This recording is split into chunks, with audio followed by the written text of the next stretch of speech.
Welcome to the latest edition of the Fourth and Gold NFL podcast. This week we're going to look at the Giants, Jets, Browns, and Commanders. Before we get there, Paul, a little bit of a light-hearted start for us. Madden 27 is out in the next couple of weeks, and this week they released their 99 club, meaning the players that they have rated 99 overall. Always a fun topic. So I'm just going to ask you point blank, don't even hesitate. It's just a yes or no answer. Do you think they are worthy of being 99 rated overall? So there's 6 players, and I'm going to start now. Matthew Stafford. Yeah, you have to say he's the reigning MVP. Yeah, Josh Allen. yes. JSN.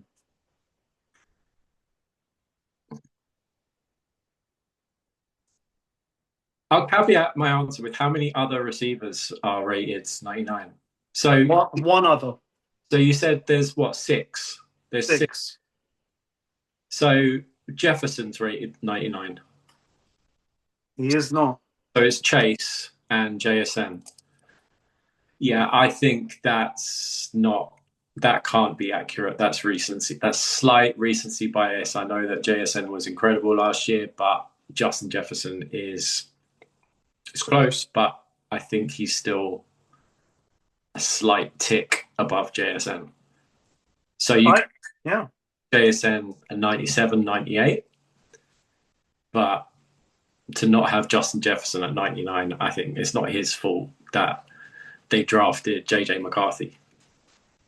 I agree completely. I mean, I'm a Jefferson fan, but I do feel like not just in Madden, he's getting overlooked at the moment. So yeah, obviously the other 99 receiver, Jamar Chase. Yeah. Yeah. Yeah, but it should be those two. Agreed. Now this is an interesting one. Trey McBride. Okay.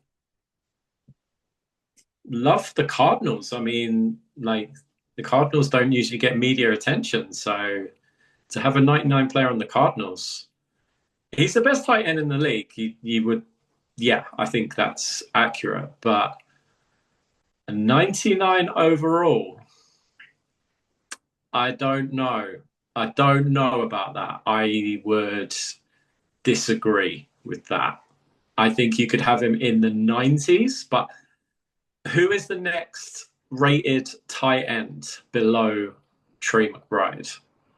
I believe it is George Kittle. Okay. Yeah, I think to have any tight ends 99 who doesn't, he's on the Cardinals, so it's tough, but he doesn't take over and win games on his own. It's hard from the tight end position, and I don't watch a lot of Cardinals football, but yeah, I think that's a bit generous. I think it's a bit early. Like, when I think of like 99 overall tight ends, I'm thinking like Gronk in his prime. Although they did have Kelsey last year, I believe. So I think this is a bit more relevant. But Yeah, yeah, I agree. I would have had him highest rated tight end, but not at 99. you could. I'd be surprised that Pat Surtain and Stingley are not. If you're making McBride 99 overall, why are you not making those two corners 99? Well, we'll come to that. We'll come to who we feel maybe missed out. The last one, Myles Garrett. Yeah, that's fair. Yeah, on your thought, if McBride is 99, you would have had Satan and Stingley 99. But let's take McBride away. Like, who do you think missed out?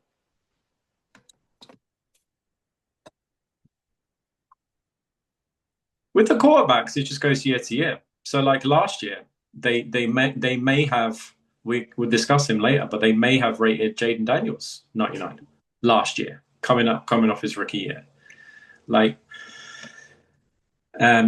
Stafford is only a 99 this year because he's got the MVP. So this is a year by year thing. This is, is this that he is 99 rated based on what have you done for me lately? It is that way. I mean, Josh Allen has been, to me, well, for us, like the best quarterback in the NFL the last 2 years. So he's been 99 the last 2 years.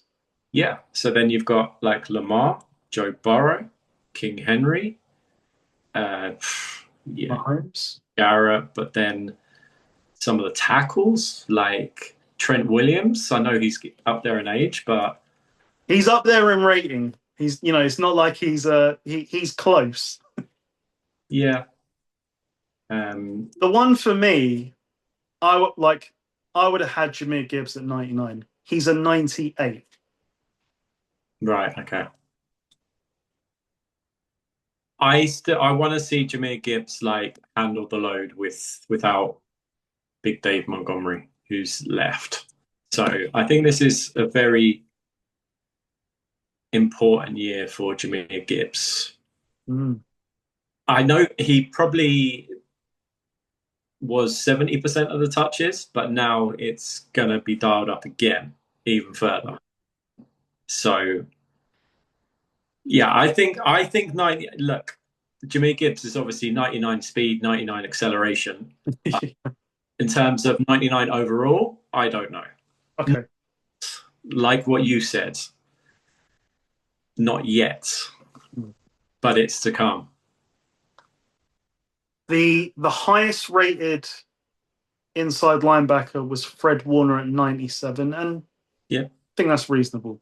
Yeah, like he got injured last year, so you can't really justify him being any higher than that. No, he's still the best linebacker when available. He's the best linebacker in the league. But yeah, with Fred Warner, so you said it, like he's 97 overall, but then in Madden, I mean, it's years since I played it, but they have an injury rating incorporated into it. Yeah. A likelihood. I don't know exactly how it works. Yeah, the higher the rating, the higher chance they are to get hurt. So Fred Warner's he's a 49er as well. So any 49ers player. Yeah. All right, cool. So we'll just jump straight into the team reviews. We'll start with the Jets. So New York Jets, 3-14 last year, last place in the AFC East. Year 2 for Aaron Glenn, who is going to be the defensive play caller this year. He's hired Frank Reich as the OC, and they signed Geno Smith, veteran quarterback, to come in.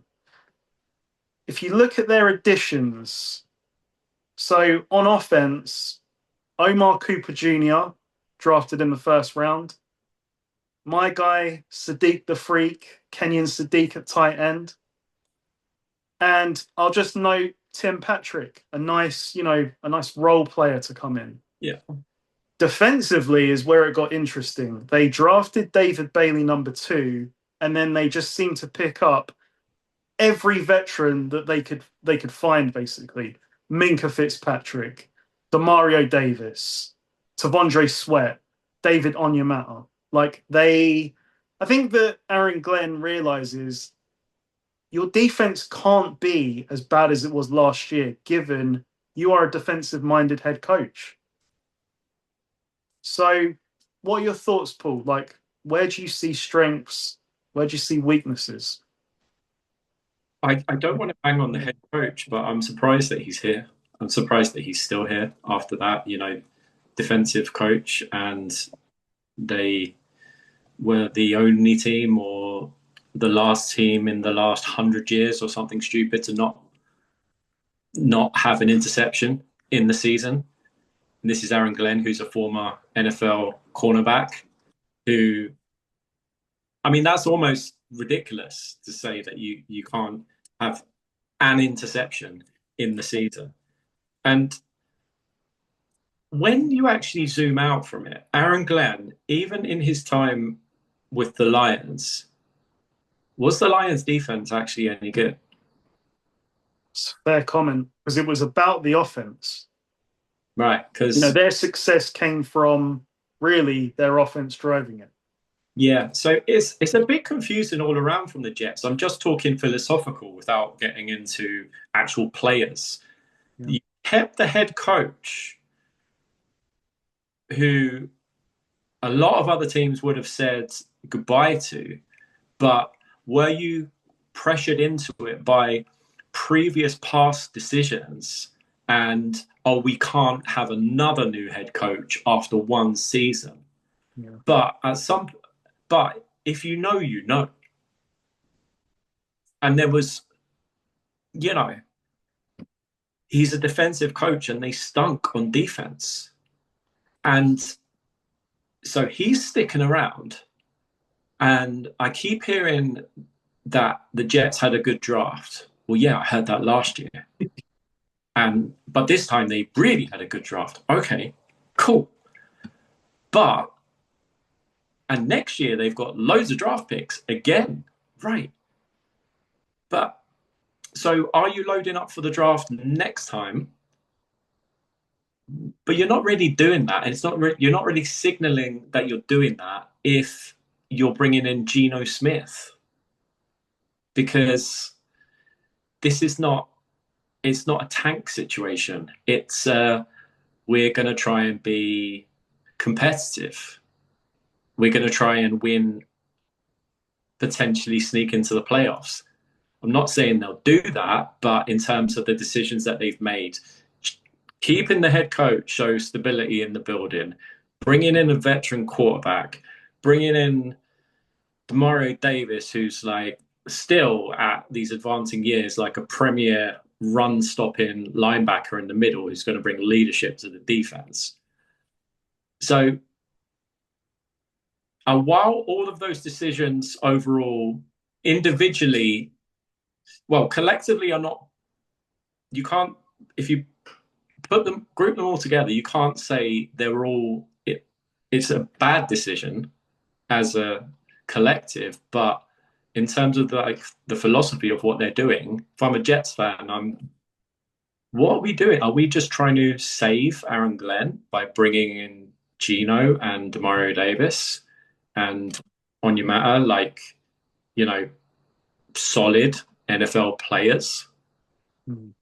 Because if it works, then what's the ceiling with this team? I think this is why I keep saying the philosophy. So they've definitely raised their floor, but have they raised their ceiling enough this year? No, in my opinion, they haven't. They've just raised their floor a bit.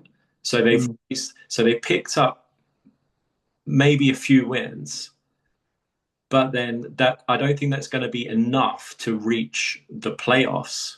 So in terms of like a long-term thing with the Jets, what are we trying to do? That's what I didn't get when I was just looking at this roster, and it's like,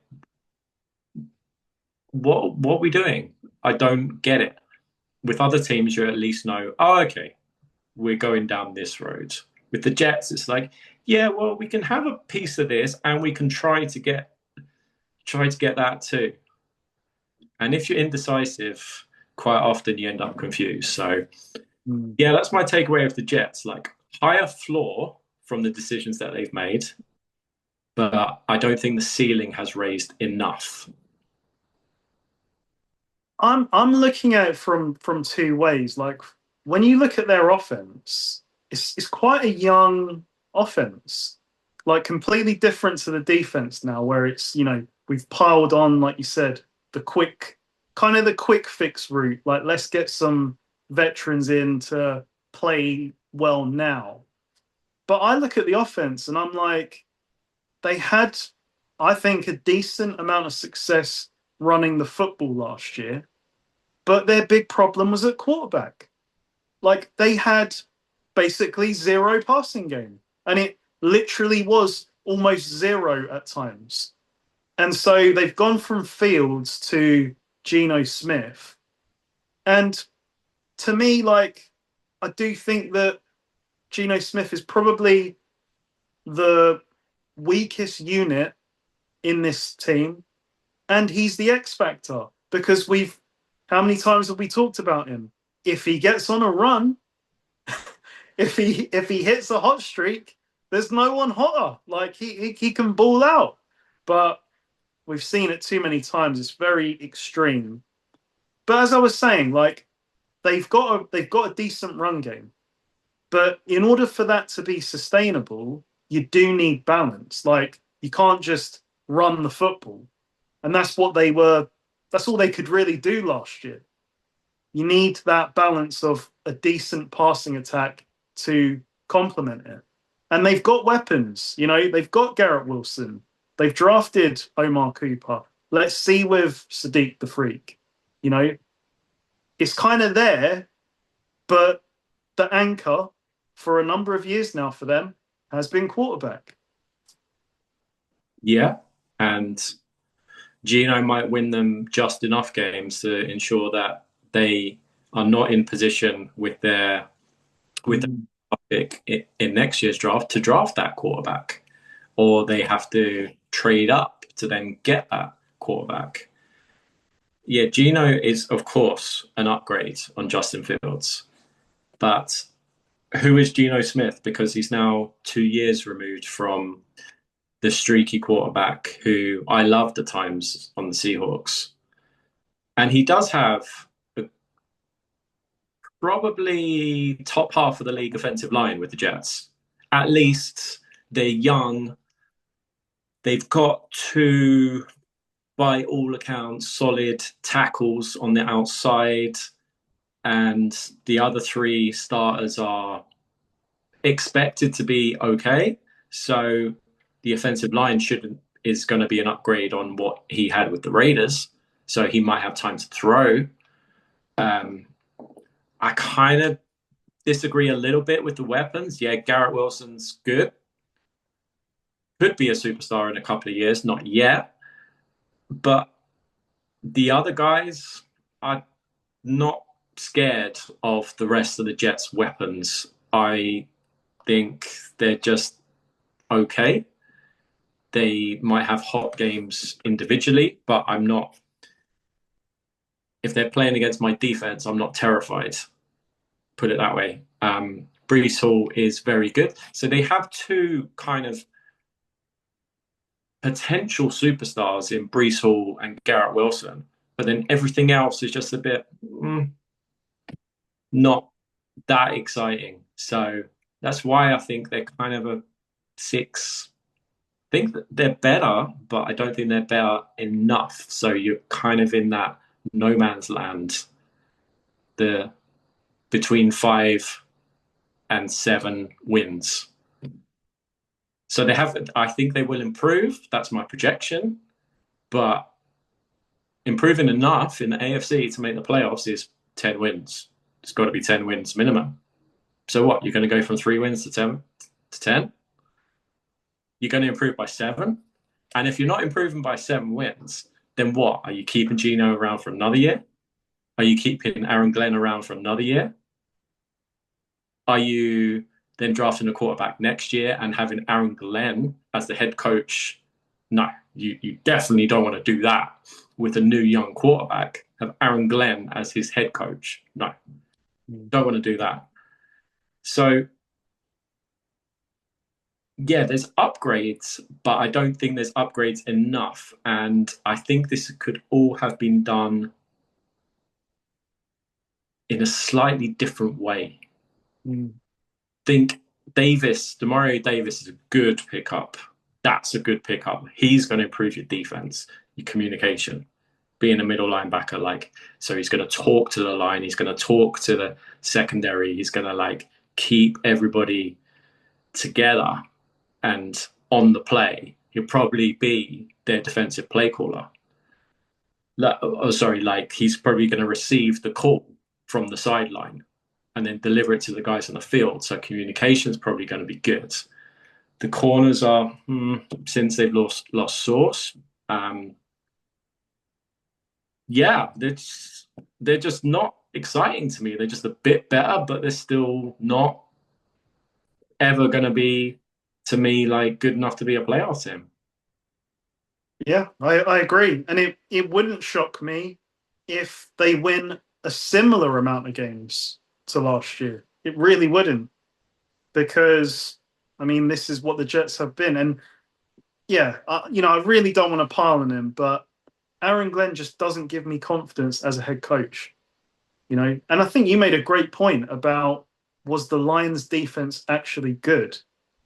Now, did they have amazing talent? No. Okay. But we've seen it. We've seen defensive coordinators do more with less. So I think that is a valid point.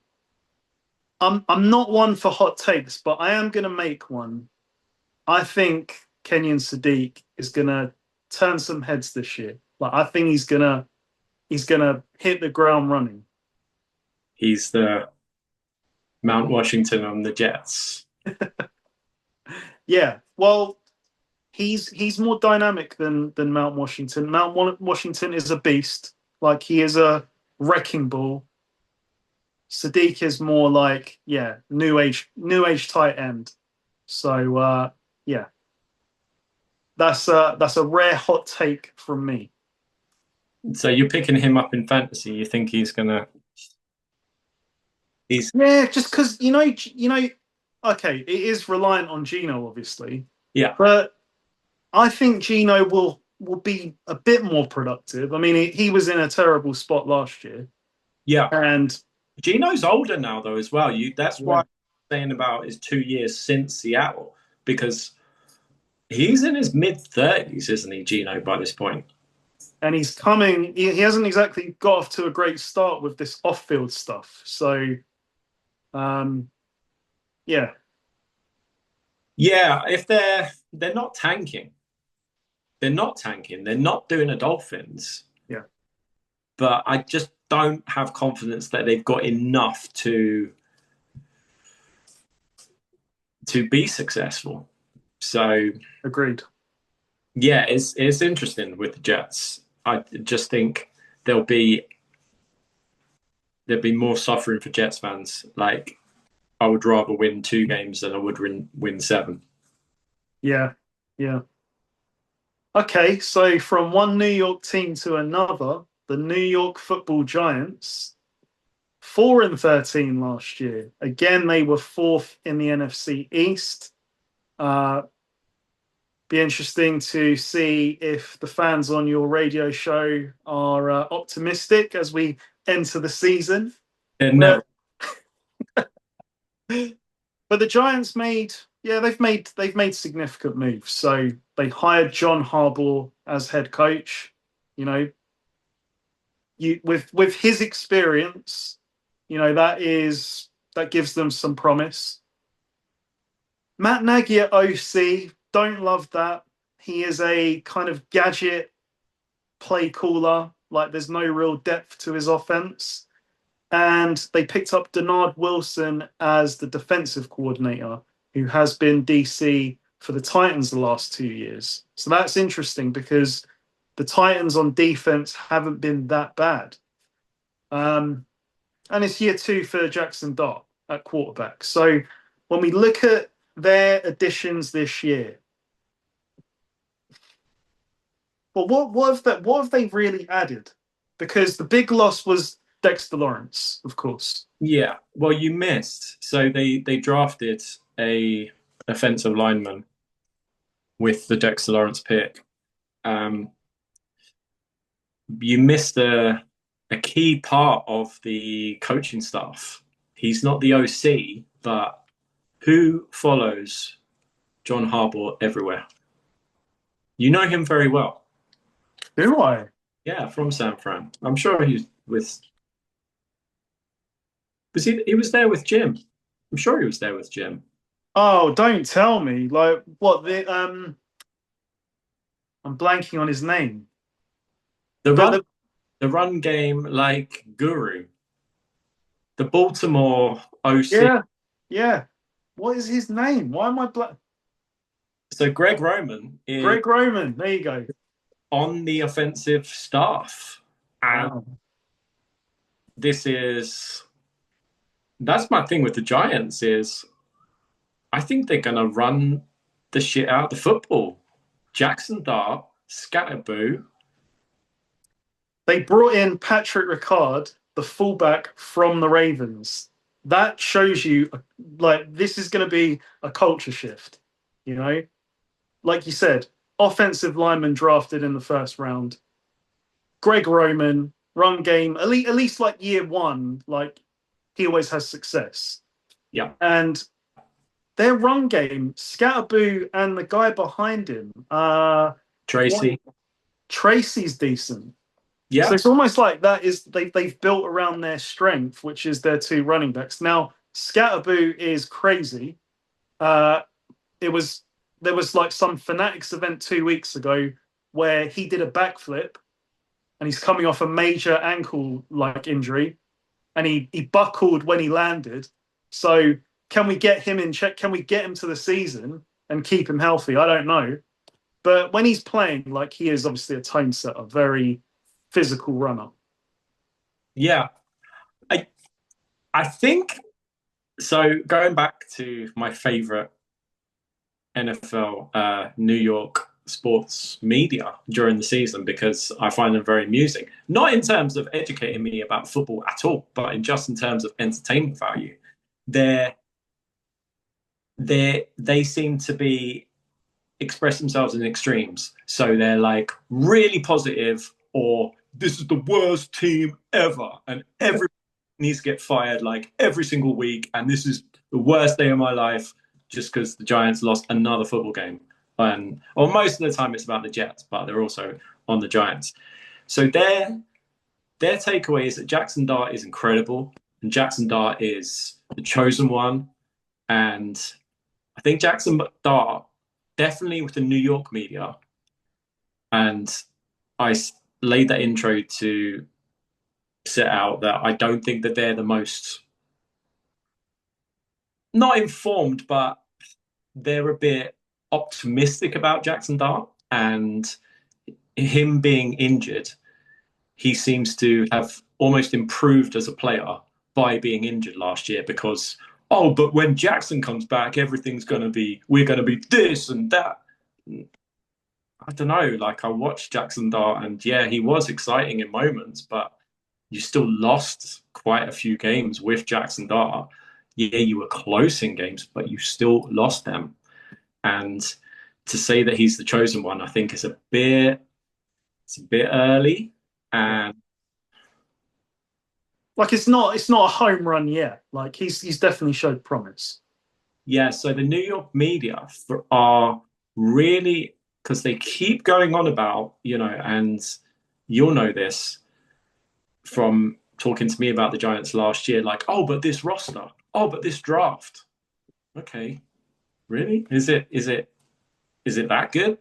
I don't know. Like, okay, so You remember last year, I fell victim of, like, I looked at that front seven and I was like, wow, Dexter Lawrence, Brian Burns, Abdul Carter, Thibodeau coming off the bench. Like, wow, this yeah, is going to be something. And yeah, yeah, games on their own. I was hearing like it's just all defense, and we're just gonna like smoke teams, smoke O lines. Yeah, it doesn't always work out like that, and yeah. the guys have still got to produce. And in preparation for this, I looked at the Giants roster, and a lot of those guys are still there. And you looking, I don't think they had great years, and but they're brand names. But would they be brand names if they were in Arizona or Tennessee? I don't know. That's my thing. Is I listen to these New York sports guys, and they say, "Yeah, but this roster." But I'm I don't have a dog in the fight with the Giants, and I'm looking at the roster going, I think you guys are a little bit delusional. I don't think you're actually that good. When I look at these players, like, yeah, Abdul Carter could be very good. Thibodeau, no, he's just probably an above average at this point. Reese is interesting, but he's a draft pick. Yep. It's good that they've drafted him to play linebacker because they need someone who can run at linebacker and can cover. And he's really athletic. But do you remember the projection of him coming out? Like, yeah, he's super, super athletic, but will he produce at the NFL level because it was in limited snaps? I feel like size-wise, the talk of him being an edge, like I wouldn't be confident with that. No, he's not. He's gonna play in the middle. He's going as they want him to cover tight. Yeah, makes sense. Makes total sense. Yeah, they want him to run sideline to sideline and cover and hit people, but don't get involved with like the O-line. So that's potentially good news. And again, there's just a lot of guys on this roster that are brand names. Javon Holland, safety, used to be a very good safety and has come to the Giants and has taken a step back. And is he still good? We don't know.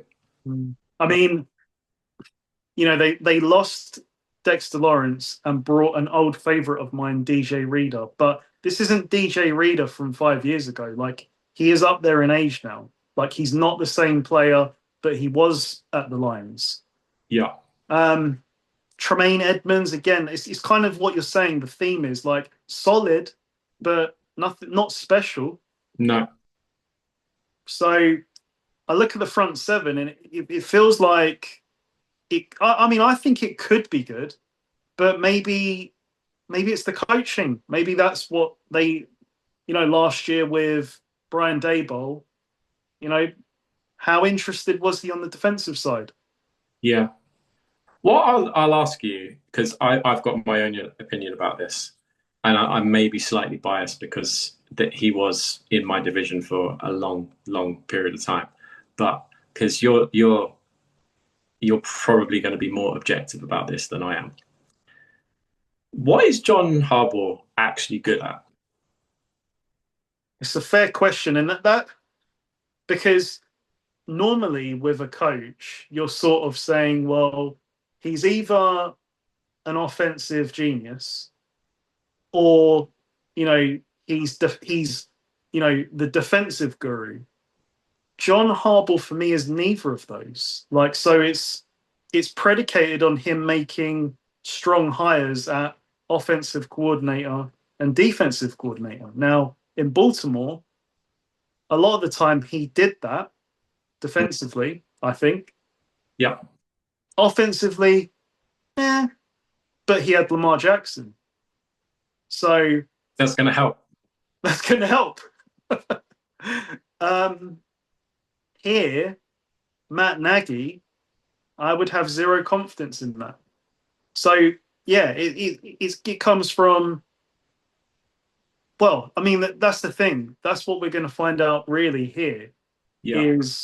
Was it John Harbaugh making those strong hires, or was it the Ravens organization kind of, selling that for him? I don't know. I think it is a fair question. Yeah. But you win so many games, you got to give him, I suppose you do have to give him credit for that. But it is at a world-class organization with the Ravens. That is the asterisk. Yeah, I understand exactly what the Giants are trying to do. They're trying to buy into the brand of the Baltimore Ravens, but playing the Ravens twice a year, like, my opinion of John Harbaugh is that the Ravens, maybe this is harsh, but the Ravens could have been successful with a lot of other head coaches other than John Harbaugh. And like you said, he's not offensive, he's not defensive. This is an historic special teams coordinator. Okay, so you're not either side of the ball. Okay, so you should be really special then at game management in game, like clock management and those kind of things, like just your challenges and just situational football, overriding the OC and DC on certain play calls. But John Harbaugh's not been that recently, and the Ravens haven't reached the Super Bowl since they haven't reached this. Damn, they haven't reached the Super Bowl since they won it. Since they beat. Sorry, they beat your Niners. Mm-hmm. But they've always been around. They've made a few AFC championships. Yeah. But I just think it's interesting to see if John Harbaugh can be successful without Lamar Jackson. Yeah. And yeah, but I like their moves though. Like I like on offense at least. They're clearly, you know what they're going after. Offensive lineman, fullback, yeah, and Greg Roman. Like, yeah, we know the formula. Yeah,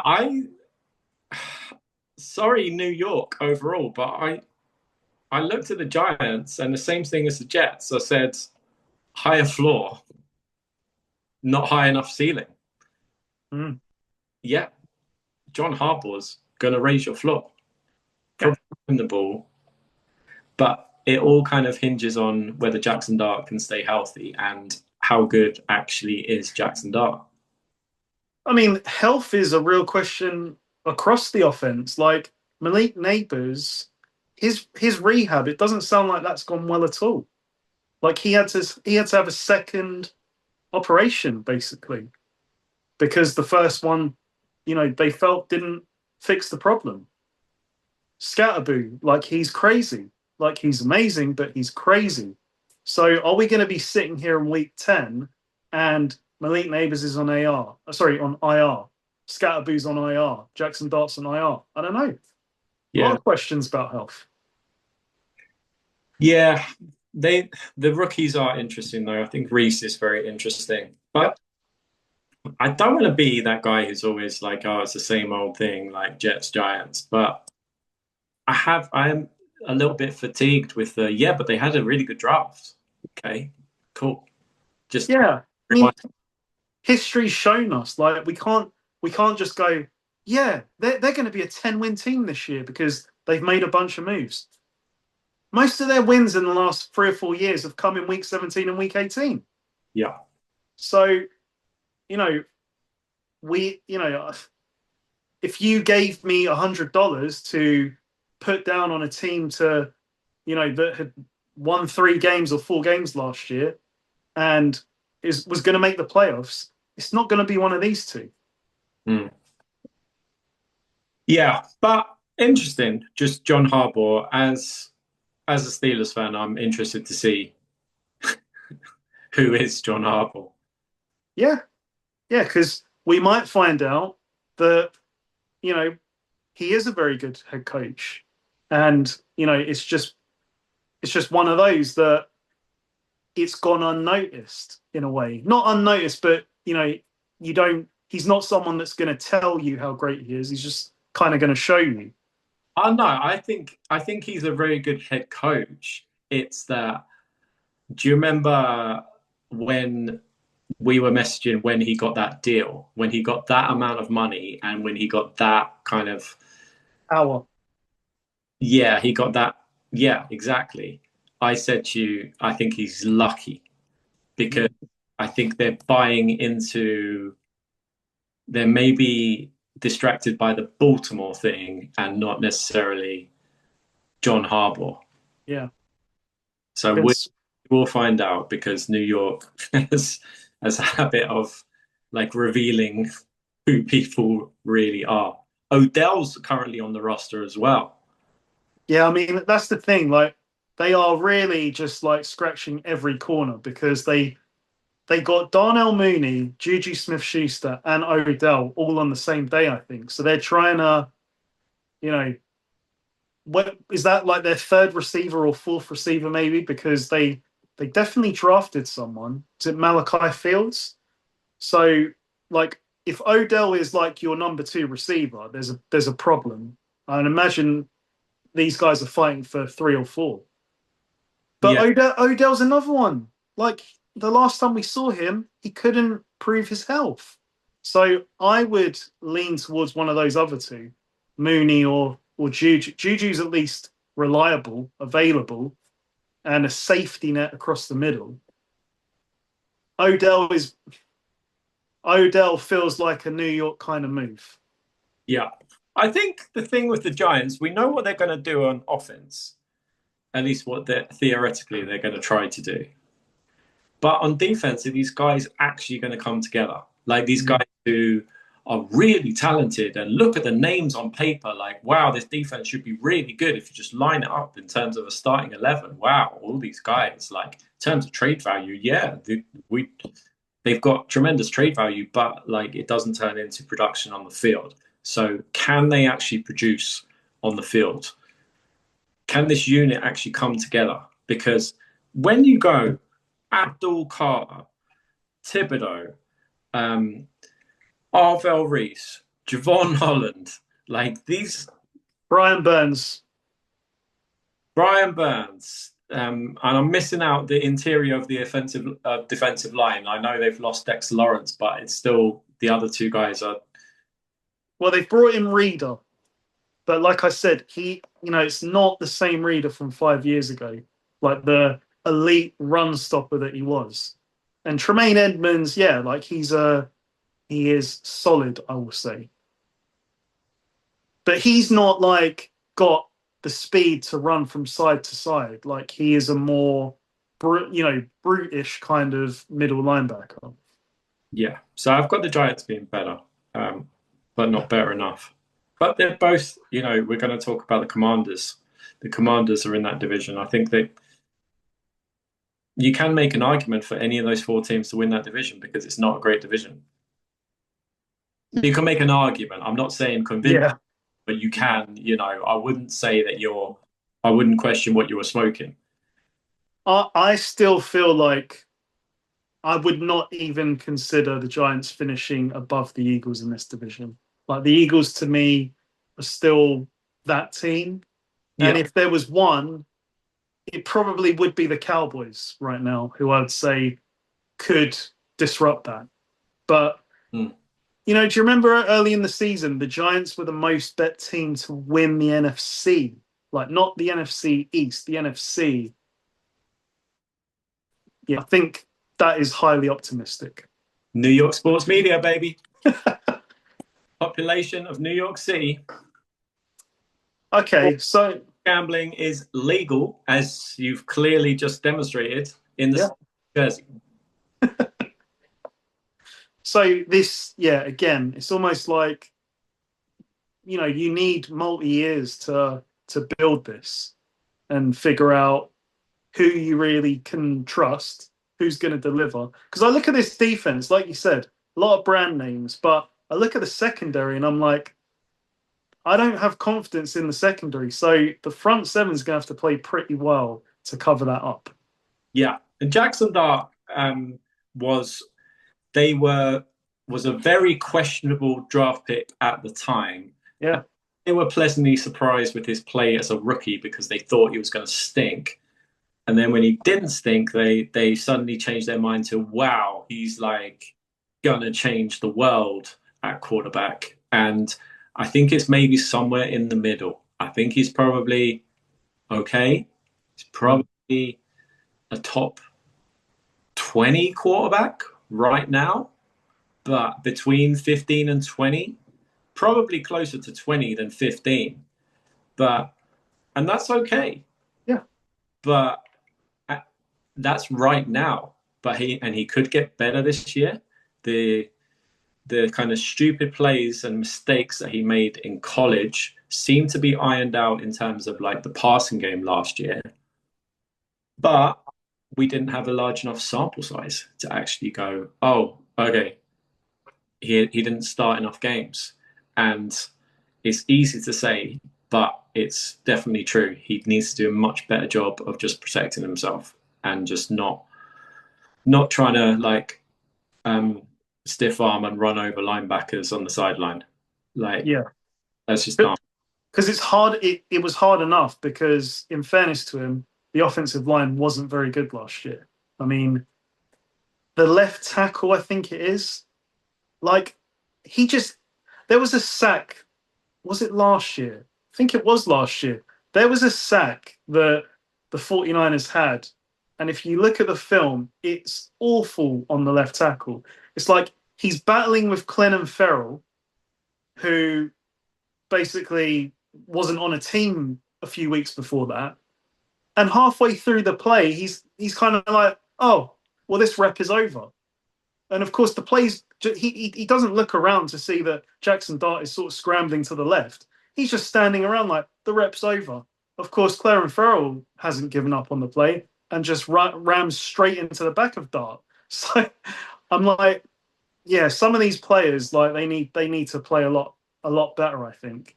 But yeah, I mean, there's, they've brought in the guard, they've brought in a fullback.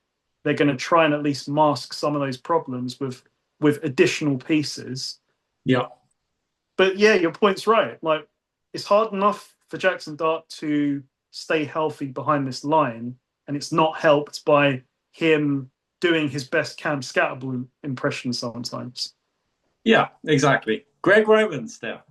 We know who the Giants are at least philosophically going to try and be. Yeah, 100%. Until someone gets hurt. Like, that's what they're going to try and do. And how you don't bring in Greg Roman as a consultant. No. Like, he's going to be involved.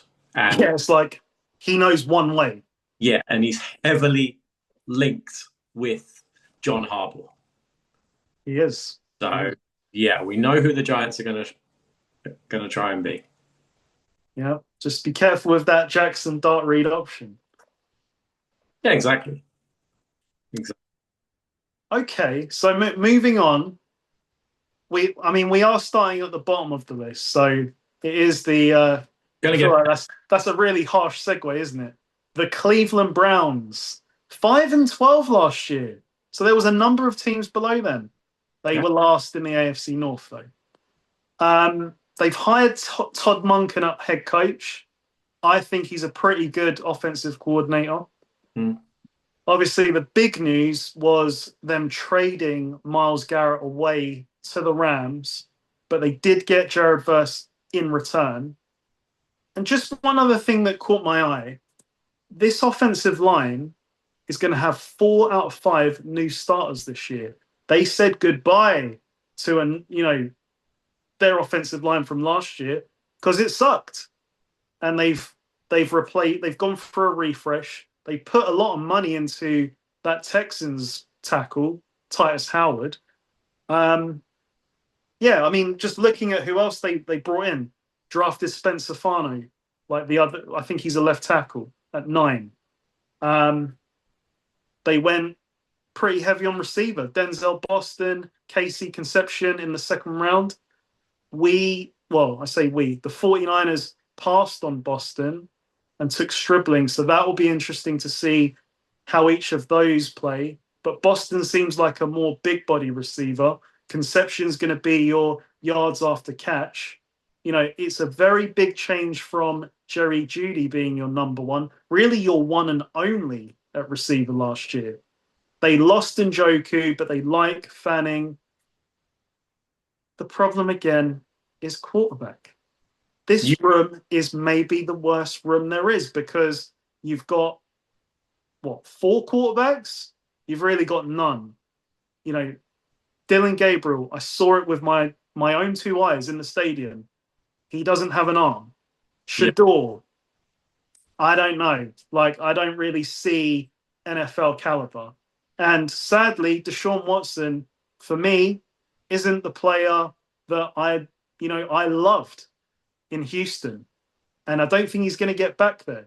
He's been out, someone said it this week. I think it was Chris Sims. He said, 1 year out of the NFL is like dog years. 1 year out is like you've been out for 7. And Deshaun Watson's missed 2 years.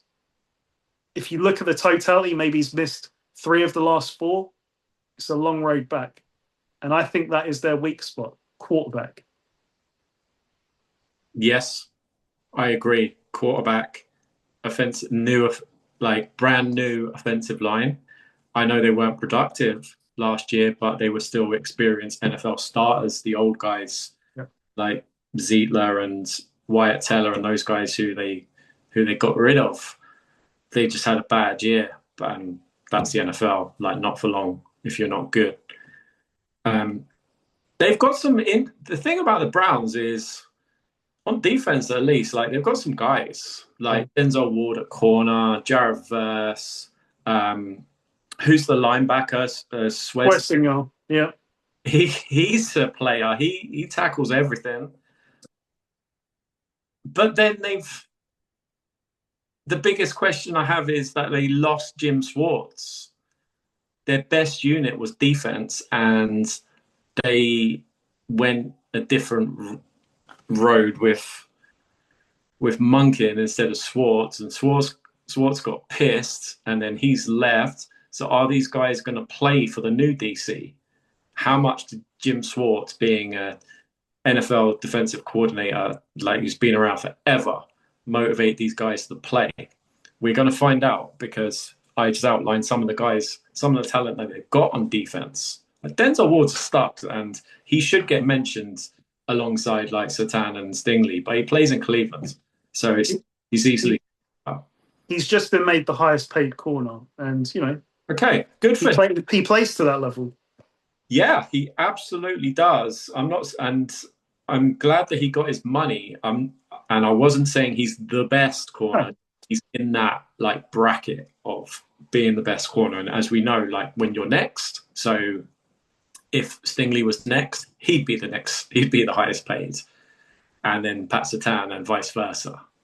But bad news for Joey Porter and the Steelers, who are going through contract negotiations right now. But anyway, I digress. We're on to the Browns. Yes, quarterback is the biggest question mark. But my question was, Deshaun Watson's contract, he's a free agent after this year. Is that right? I think so. But the issue is there is a ton of dead cap that is going to hit them when he leaves. Still? What? Yeah. Because they've restructured it 4 or 5 times. I'm not exaggerating. They have restructured this contract 4 or 5 times. They've kicked it down with voidable years. That money doesn't just vanish. You have to pay the bill at the end. So when he goes, they're going to have to split it over 2 years. And it's going to be like a Tua situation. It's massive amount of dead cap to handle. So they've made that, that's the problem they've made though. If they had just stuck to the original terms, they would have been eating 42 million a year. 42. It's over. But no, they decided to make things even worse, Okay. Right now, if you're taking 42 million dead cap, okay, it's not ideal, but we've seen worse. Yeah, you're fine. I mean, you love it. It's not ideal, but yeah, you're fine. It's the price with the current NFL. But what's the term remaining on the contract? I'm interested now. I think this is his final year. Because that would be, if he's capable, that would be so typical that he has a bounce back year and then gets paid again. I'm not saying by the Browns, but by somebody. Yeah. Oh, he's still got it. Oh, he was just in Cleveland. I mean, it happens to everybody in Cleveland. I think the issue with him is, even let's just say miracles happen and he's back to playing, not to the level he was playing in Houston, but he's playing well. Yeah. His body can't hold up. No. He's broken down, unfortunately. But I hate to say that. He is, I know he sucked, but he is the best option that they have, because if there is even something left, then it's 10 times better than Shedeur, and Dylan Gabriel shouldn't even be on the roster. Sorry. But so if they can just unlock something with the new head coach, offensive mind, who, got something going in Baltimore in the passing game. Yeah. So I don't get me wrong, I want the Browns to fail, but there could be, because the defense is really talented.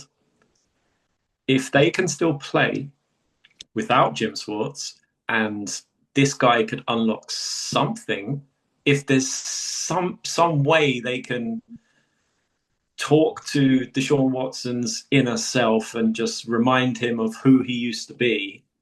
I mean, at least he hasn't been arrested lately, so that's something. There's no fresh controversy, and I heard he did turn up to camp, and he turned up to OTAs. He turned up to. I remember reading it like, wow, damn, like they're voluntary. Deshaun Watson turned up to OTAs. The thing with Watson is there's never been a question about how much he loves football, but his health has been like just a mess, really. Yeah. Obviously, he had the big scandal as well, which, clearly affected him. Yeah. Clearly affected him. But in terms of like wanting to play, putting the time into play, he's always done that. It's just his health has got in the way. The best performance he had with the Browns was the last time he really played in Baltimore. And at the end of that game, his shoulder was about to fall off. Yeah. So if he is healthy, like to your point, without hesitation, you have to go with him. Because like you said, if there is something left in there, it's going to be better than what you're going to get from Shador. Sure. Shador was a lot of fun, but to watch. But, he was a little bit like Jameis, but without the arm strength. Yeah. Like, it was, sometimes he'll make the throw, and then sometimes it'll be a return for a touchdown by the other team. Who knows? But he's going to sling it. And I like his spirit. Like, I think... Yeah. I think he has done well to make it. I think he has done very well to make it to the NFL. But when you watched him last year, like, he could. I think he could be a backup in this league. I think he could come in, and it's a lot of fun. I wouldn't hate having him on my roster. He's more exciting than having, like a Mason Rudolph on your roster. It's like, oh, yeah, I'm going to get a 6 out of 10. Shador's a bit streaky. He's fun, but yeah, Deshaun Watson's ceiling is much higher than that. Browns, I think, do have potential to be okay. I think Jared Verse is going to be good. Yeah. But he's a great player, and I don't think that he's going to be... Of course, he's going to be affected, but I don't think he's the type of character that's going to let it affect his play on the field. No. I think he is one of those guys that will use it as motivation, like, screw you guys. Like, I am going to show you, and I'm going to earn myself that contract. And if he does want to get out of Cleveland, which a lot of guys do, then the best way to do it is just to produce in Cleveland. And, Myles Garrett's shown you the blueprint playing in Cleveland. And they do have some pieces that, Denzel Ward being at a corner on the outside is going to... Del Pitt at safety, I like. Like we said, Schwarzenegger in the middle. I like him as a linebacker. The D-line's good overall. Yeah, this is a good defense. So that's going to help Jared Verse, and I think he's still going to be double-digit sacks. Yeah, it's offense. It's how good is the offense going to be?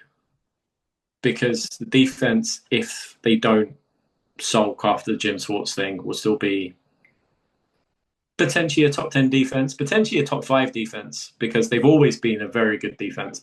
But they should still find their floor in and around the top 10 in the league. The offense is top 50. If the offense is top 20, then the Browns could win 7-8 games. I mean, I'm expecting the offense to be better. I mean, it's not like it's coming from a higher, what was it last year? Not very good. I expect it to be better because I do like Todd Monken. Like, I know that, again, it's like, well, you had Lamar Jackson. Okay.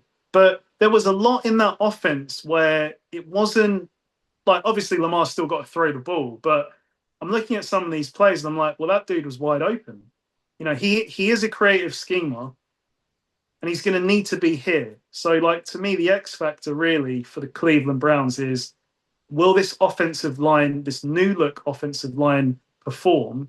And can Todd Monken get something going? Because one person I can't believe I haven't even mentioned, Quinshon Judkins back there. Yeah. One of the most violent runners that you'll see in the NFL.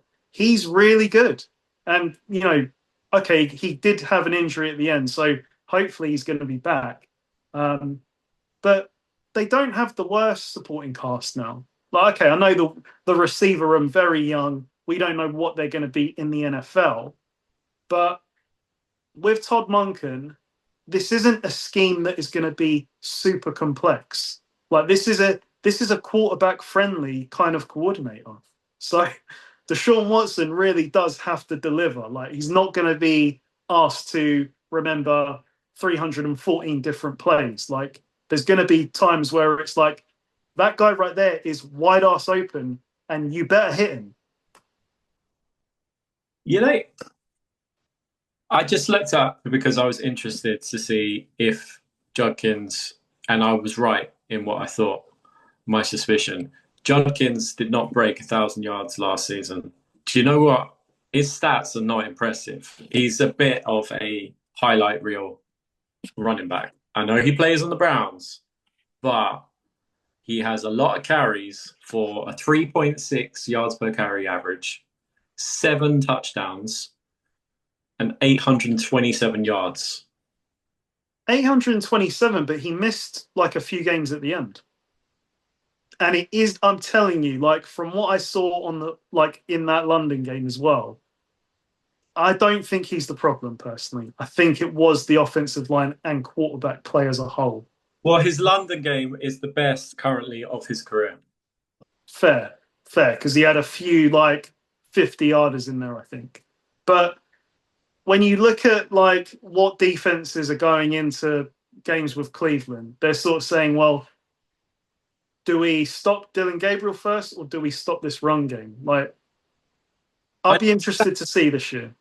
I know exactly why you love Judkins now. I'm just looking at that line. So you watched him live where he had his career so far in his young NFL career, fair enough. Mm-hmm. But best career game so far, you watched him live in London against the Vikings. And then his next best game was against the 49ers, where he ran 3 times for 91 yards. Yeah. And he has had one career 100-yard game, which you watch live. And then his next best is against the 49ers. And then he had 25 carries. I don't even love this kind of thing. Like, yeah, they beat the Dolphins 31-6. He ran the ball 25 times for 84 yards at 3.4 yards a carry. I mean, and the general standard is you want 4 and above yards per carry. That's what I look at. I don't look at the yards. I look at yards per carry, and it's 3.6, and that's not enough. That needs to be above 4 for him to. And I think you influenced me in making me think that he was something, and his stats, I know he was a rookie, but his stats don't back up that he is anything yet. He's got this year, and if that doesn't improve, then they need to go and get another running back, because 3.6 ain't enough. I'm not saying he's a top 10 running back, but I do stand by it. I do stand by it because I do feel like what was Genty's like yards per carry? Because I think that would be a good like sort of like comparison. Because if Genty was able to overcome what he overcame in Las Vegas, then fair enough. But I'd be interested. I'd be interested to see what Genty's was.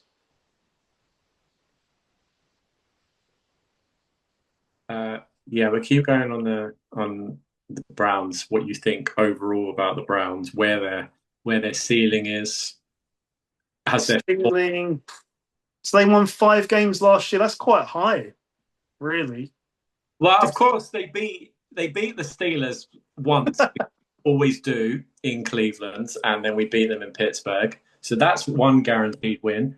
They have a habit of splitting these games in division. AFC North has a wonderful habit of splitting games. They'll go and win a game. I'm not sure if they did last year, but they'll go and win a game in Baltimore like Lamar doesn't have a great career record against the True. Browns. Yeah. Yeah, It is a true home field advantage. yeah. So you bang on like Genty 900.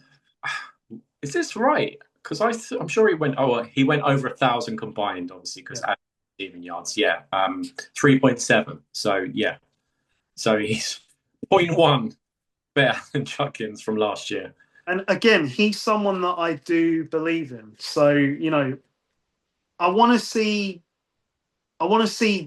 particularly Gently get a fair chance. Yeah. Not here's the ball, 0.1 seconds later, I've been tackled on the ground for a loss. Like, Yeah. No, so I agree. Like Judkins does look like a lot of fun, but now, he needs to produce to get paid because you want young running backs to get paid. yeah. Why don't we go through the Browns win-loss? Because I'm interested now. They won 5 last year. Are they going to improve on that? I've got the schedule in front of me. It's your division. They start week 1 at Jacksonville. Loss. At Tampa Bay with an angry Baker. Baker revenge game. Baker, Chippy Baker. This is a loss. Baker's pissed at the Browns. Baker's pissed at his own team, and he's going to be pissed at the Browns. He's still pissed at Ohio State, is it? But yeah, if he was playing Ohio State, he'd beat them. But yeah, he'll beat the Browns. Hates the Browns. Week 3, first home game, the Panthers. Give them a win. Week 4, home to the Steelers. Your Steelers. Yeah, we lose in Cleveland. It's almost like clockwork. We'll lose that. Wow, 2-2. Then they go to New Orleans. Loss. Yep. Then they have a home game against the Texans. Could be an ugly offensive affair. Yeah, I think the Texans match up well against the Browns, so I think this is a loss. Okay, 2-4 going into their bye week. When they come out at home to the Raiders. At home to the Raiders, we'll give them a win. Home to the Bengals. Oh, so I don't want to get too carried away because I don't think the Browns are going to win like 8 games. But they do split with the Bengals. So did they split? Home to the Bengals. Yeah, they lose this one. Okay.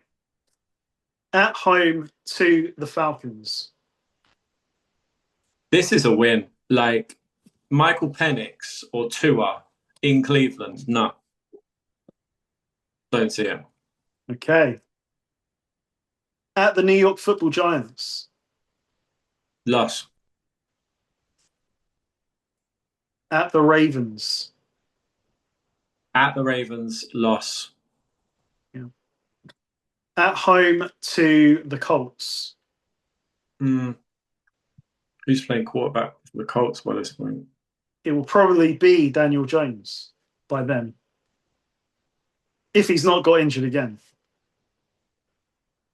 Yeah, I'll say they lose this game. Okay. Jonathan Taylor. Yeah. At Bengals. So I have them splitting with the Bengals, so they'll win this one. Hey.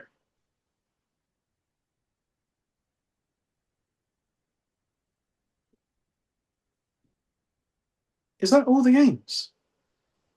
No. Did I miss out a bunch of games? Hold on a sec. I think I've missed a right. Let's do the rerun. Sorry about that. At Jacksonville. I have to remember what I did now. That was a loss. Yeah. At Tampa, loss. Home to Carolina, that was a win. Pittsburgh at home, win. Okay, that's where I missed it. At Jets. At Jets. Loss. Home to the Ravens. Win. Win. At Tennessee. Loss. Loss. Oh, then it's at Pittsburgh. Loss. So they split that one. Then it was at Saints, which you had as a loss. Loss. Home to the Texans, Loss. loss. So they actually go into their bye week 3-7. Yeah. 3-7. They come out, Raiders, that's a W. Bengals at home. Did you have, I think you had as a loss? Yeah, I have them split in the Bengals. So Yeah. So then you had Falcons, that was a W. yeah, New York Football Giants, loss. yeah. At Ravens, loss. Home to the Colts, you had loss. And at Bengals, a win. 6-11. One win better. And it seems pretty reasonable to me. I might have given them the Colts. Yeah, but you could say I've been generous because I've got them Splitting the division. they're splitting the Ravens and the Bengals, but that's just what they do. 3-3 in the division. Yeah. Wow. They do that. They beat us every single damn year in Cleveland, and then they don't have a chance in Pittsburgh. And with the Bengals, they seem to rotate. Like Joe Burrow seems to love playing in Cleveland and then loses in Cincinnati to the and Lamar, like even when it's the most important game of the year and like playoff seeding or something is on the line, like the Browns don't give a damn. Like the Browns love nothing more than ruining the Steelers, Bengals, or Ravens like playoff chances. They love all that stuff because quite often it follows the same script that the Browns are out of contention, but then like even last year, you remember, like they're out. No, it was 2 years ago. Jameis Winston beats the Steelers on a Thursday night, short week, and Steelers fans who know their stuff will tell you, like, at Cleveland, short week, yeah, it's a loss. Yeah, but the Browns suck. Yeah, but it's the Browns. It's in Cleveland. Like short week, like it's done. Road division game, short week. No, we lose that. Even on a full week last year, I think it was late in the season, so great conditions for them. But they beat you at home last year. Remember, it was Aaron Rodgers. His idea was, I'm going to throw it up to, I think it was it MVS against Denzel Ward? Yeah. Like multiple times? Yeah. Who's their best, bar Myles Garrett, who's their best player? Oh, is that guy. Yeah, he's covering he's a receiver anyway, apparently, in the NFL. Okay, and he's He runs fast. Yeah. It doesn't matter on like the 2-yard line how fast he runs. Yeah. He's really good in coverage. Okay, we'll do that. That seems like a good idea. And we get a few shots at it. What's the definition of insanity? So to wrap up for the Browns, 6-11. Yeah, I mean, it could be below that. Like, the Browns again feel like a team where the quarterback is going to anchor them, and a lot depends on this offensive line, I think. Yeah, but I would give Monken time. Like, don't just make this one and done. Like, he's got good ideas. It's just you need to build the team. I think they will. I mean, recently Stefanski was there for a long time. Yeah. And so they've not been, bar the Deshaun Watson thing. I mean, it's probably the worst mistake ever made by any NFL team. But, I mean, since then, they haven't actually been that dysfunctional, have they?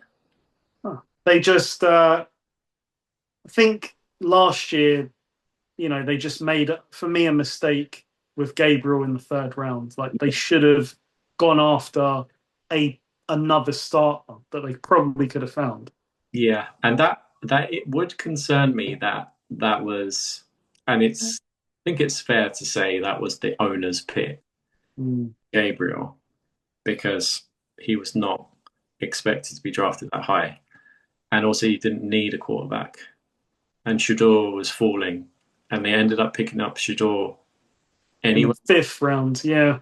Yeah, but what would worry me would be that the owner is involved in the next quarterback choice, which could be as early as next year. Because he doesn't seem to get involved in. I'm sure he was involved in, like, I'm sure he was, of course, consulted and agreed on the Myles Garrett trade, but you know, they got tremendous value back for Myles Garrett, but a draft pick, like, you don't get compensation for that draft pick. Like, you make a mistake, like, that's gone. Yeah, they could be drafting a quarterback next year. The owner just needs to stay out of the way. Definitely, because it's, you know, we've seen it all before with them. But yeah, they are a physical team playing cold weather.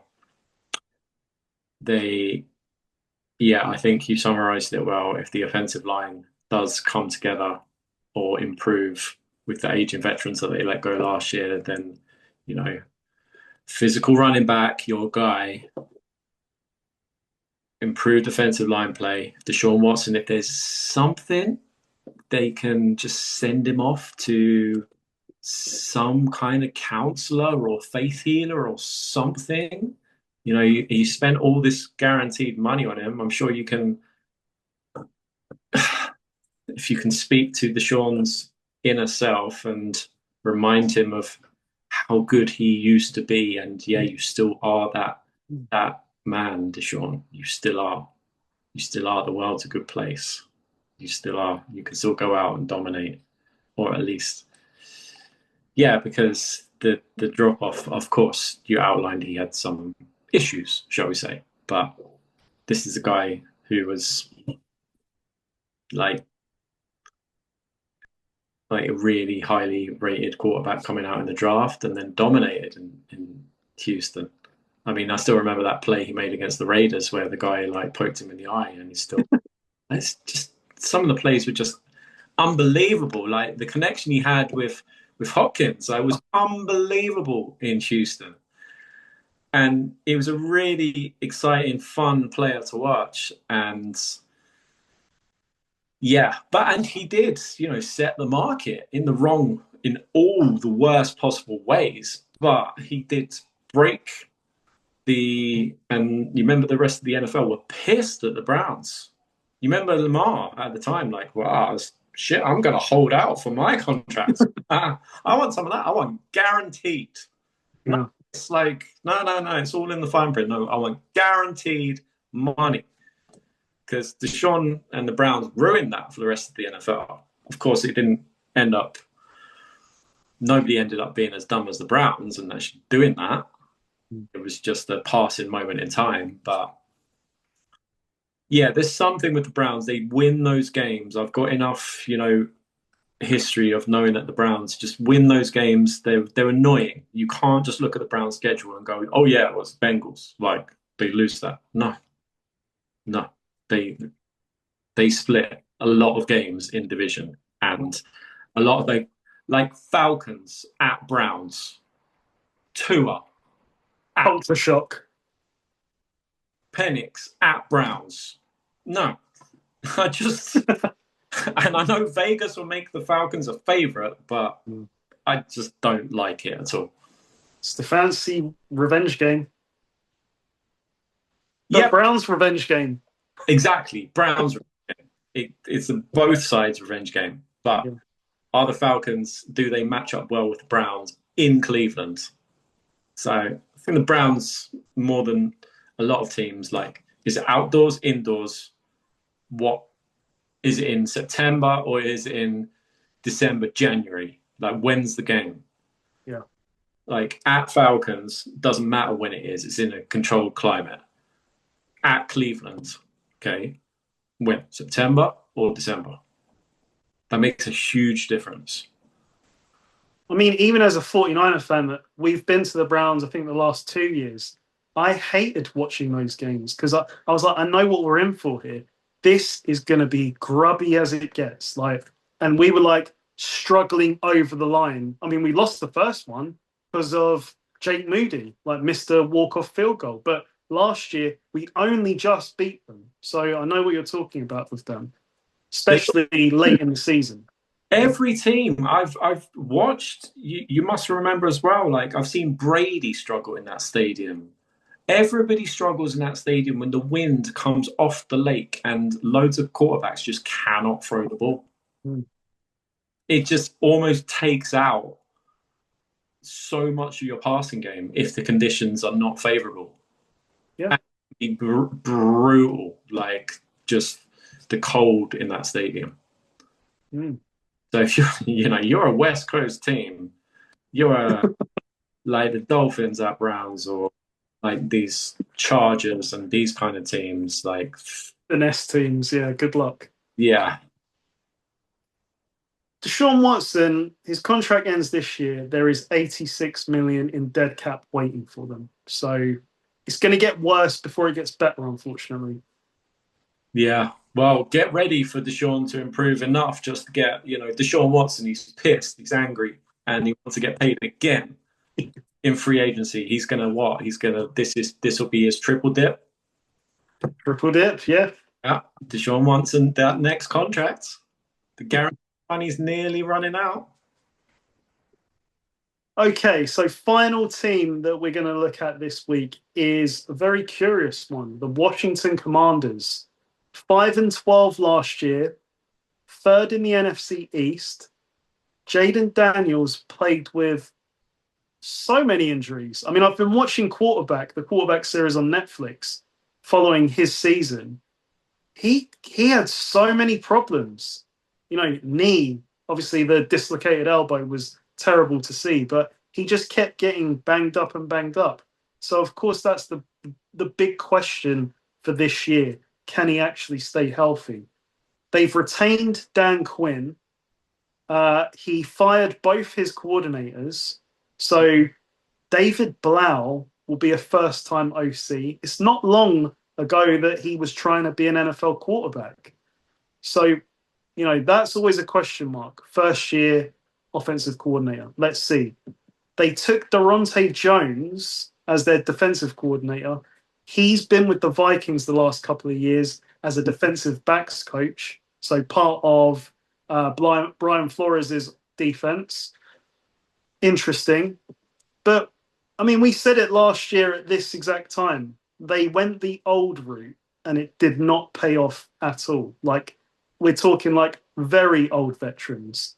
They've taken a different approach this year where they've gone for, more reasonably aged players. So their big signing was Owa from the Chargers at edge. He had a pretty decent season. Drafted Sonny Styles. And then they just added, again, just kind of role players. Leo Chenal from the Chiefs. Clavon Chason from the Patriots last year.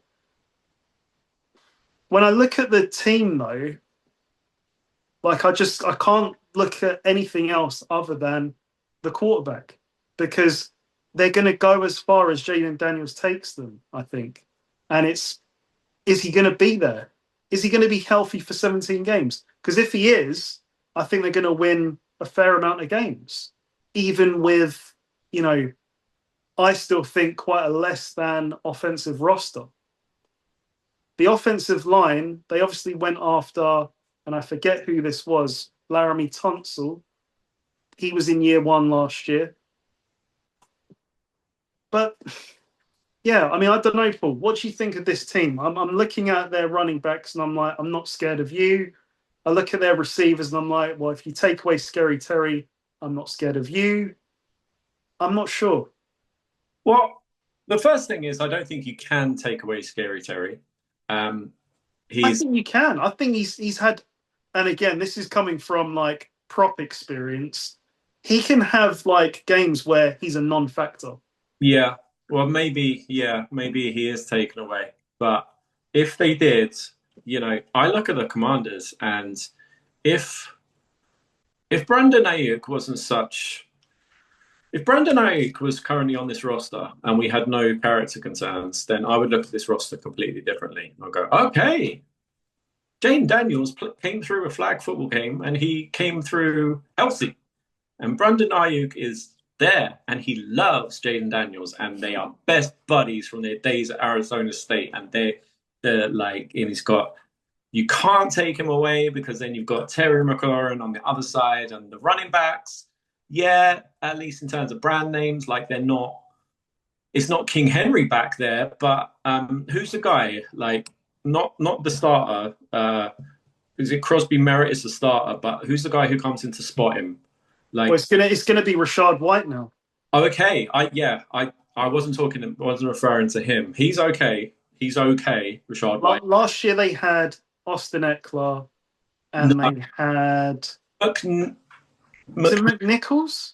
McNichols. He's okay.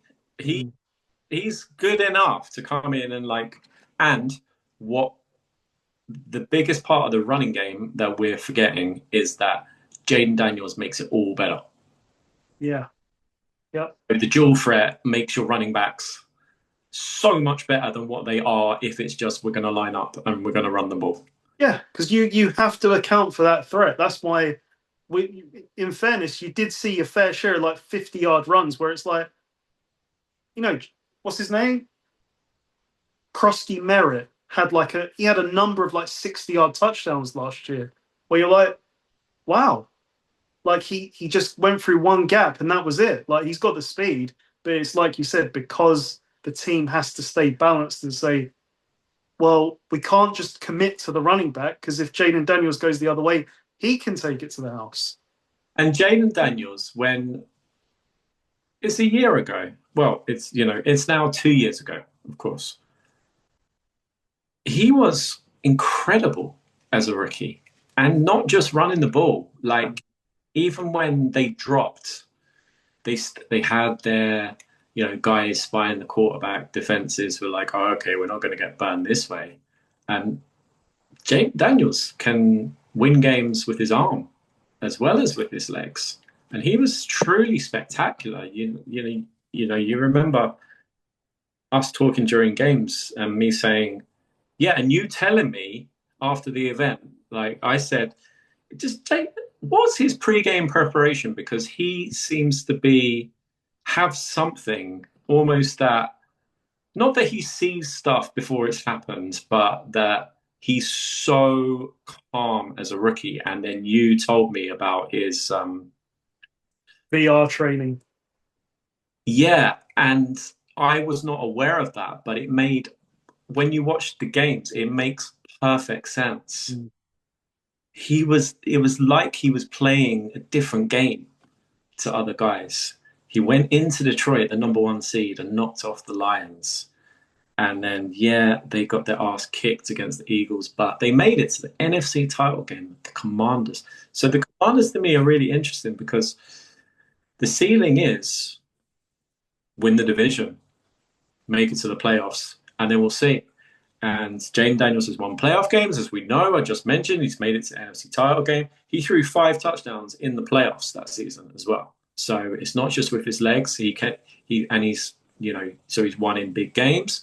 He won that crazy game. You remember his coming out party at the Bengals? I think that was a primetime game. Like Monday Night Football.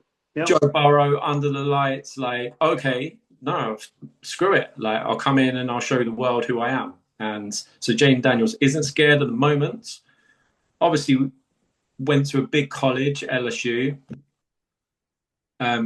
So transferred out of Arizona State. Like, this is a guy who obviously left. He would have been comfortable at Arizona State. Maybe, I don't know. He might not have been drafted in the first round, but he would have got drafted. No, he wanted to go and chase after titles. And then to the Commanders, the championship game. It's 1 year, so we'll see. We'll see if he can make it through the season. The offensive coordinator coming in terms of a philosophy, I've heard that he wants to run. Guess what? Guess what he wants to run? What's that mean? More Shanahan, McVay offense. So wide zone run scheme, play action. Under center. That's going to be different for Jayden Daniels. Yeah, well, yeah, under center might be tough for Jayden Daniels. Maybe it'd be a pistol. Yeah, I struggle with seeing Jayden Daniels as an under center kind of quarterback, but maybe a pistol, so we'll meet halfway. Mm. Um, But I mean, if it is that route, hopefully it's successful because, and I hate, well, I'm not trying to pile on him, but Cliff Kingsbury is what he is. yeah. It's like Greg Roman in a way. There's early success that doesn't blossom into anything else. Well, his offense is totally different. When like over half of the league is running the same offense, basically, then Cliff Kingsbury comes around who's different, and it takes a little while for everybody who's running the same scheme to adjust to it, but then they eventually do. And so that's interesting.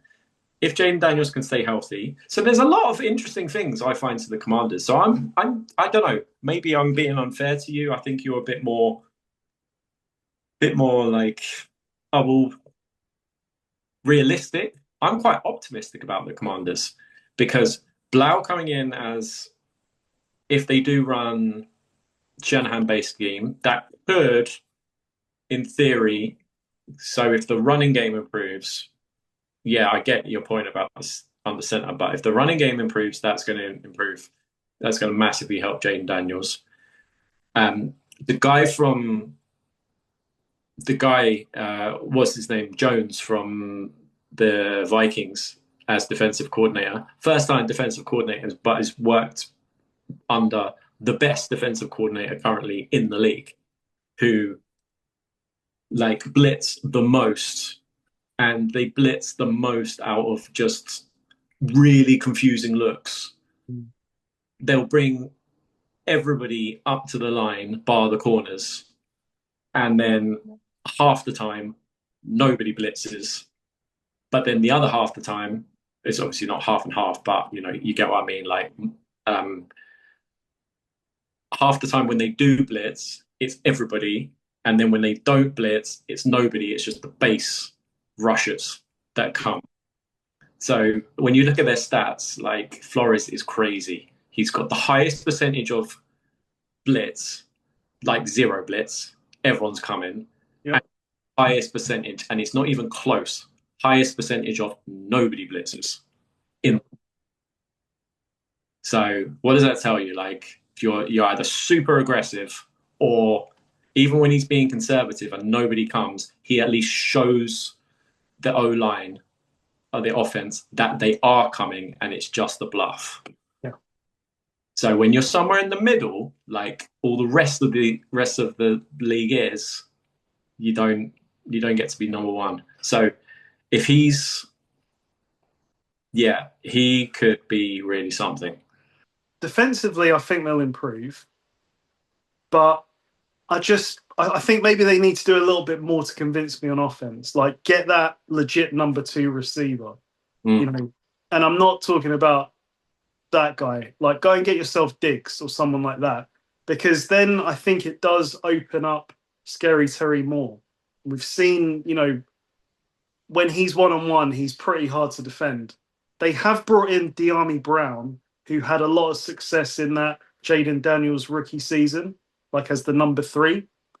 He had quite a few drops in Jacksonville last year, but let's see what happens. I just think that it's almost like that Steelers throwback to what I was calling for with the Steelers. I was like, get that legit number 2. I think that my mind would definitely change on their ceiling. I think I just feel like they're short of just one or two difference makers.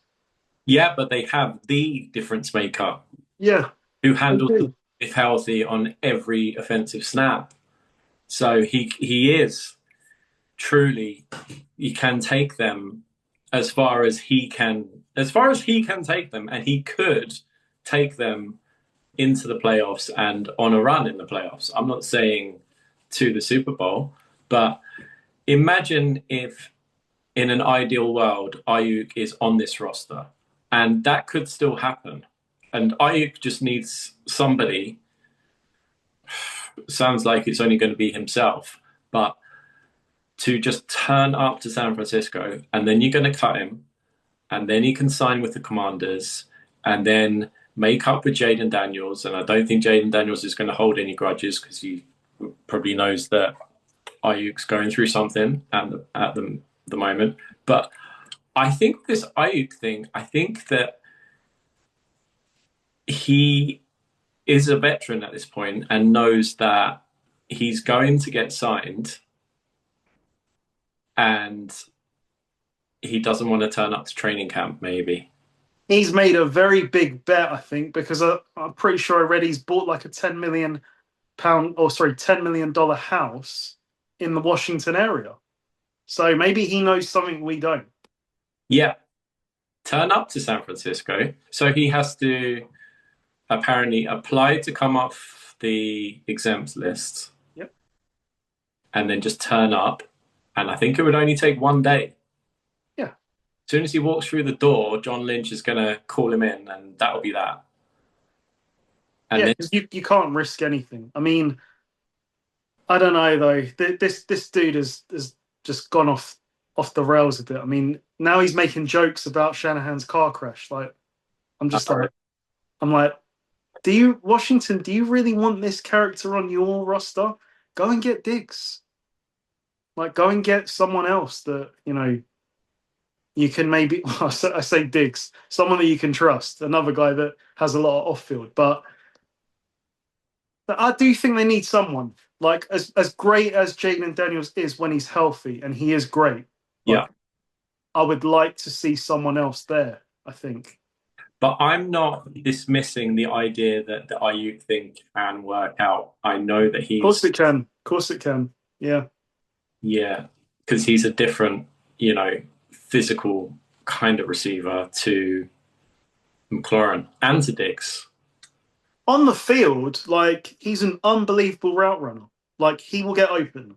Like, that's his thing. He gets open. Yeah. On the field, I loved him. Absolutely loved him at the Niners.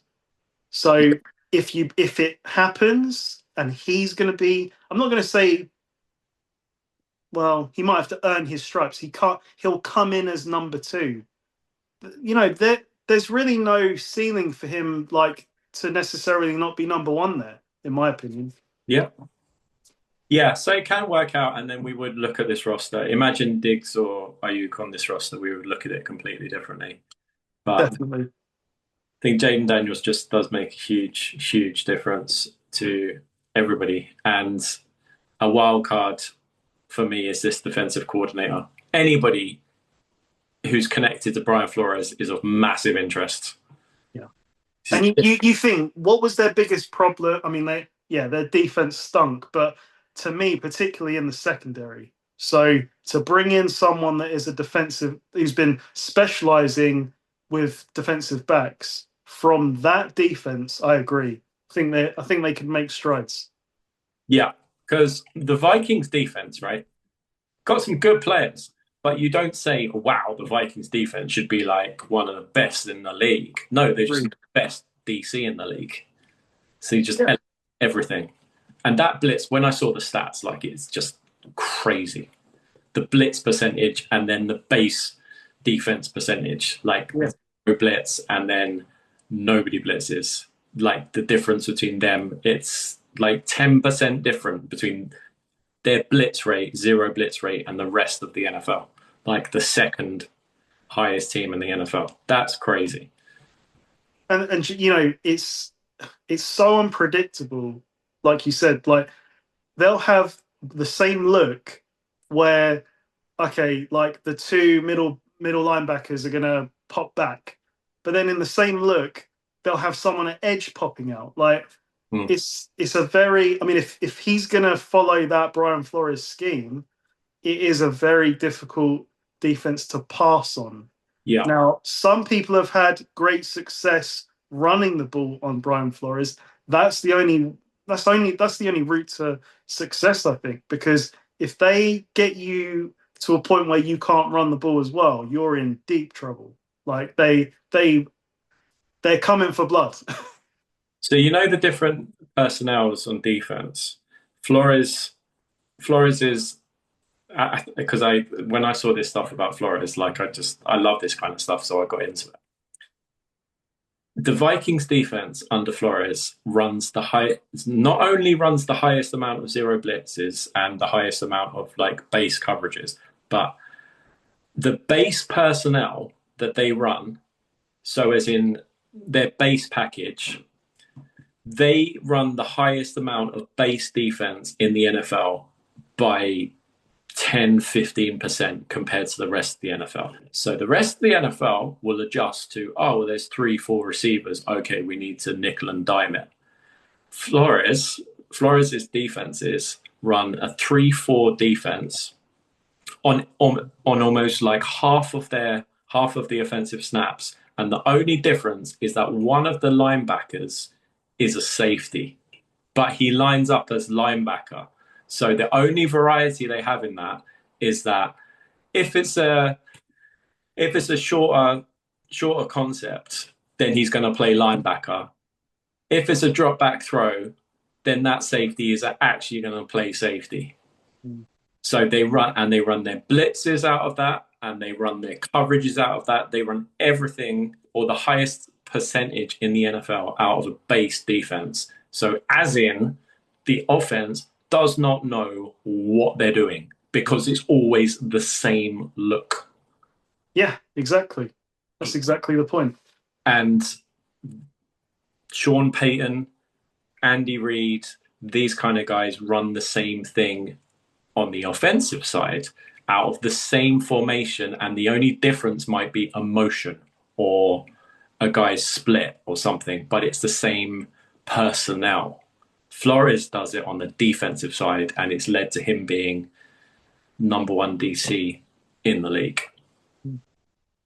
Yeah, fair. The stats when you see them, it's like, wow, he runs that much base defense.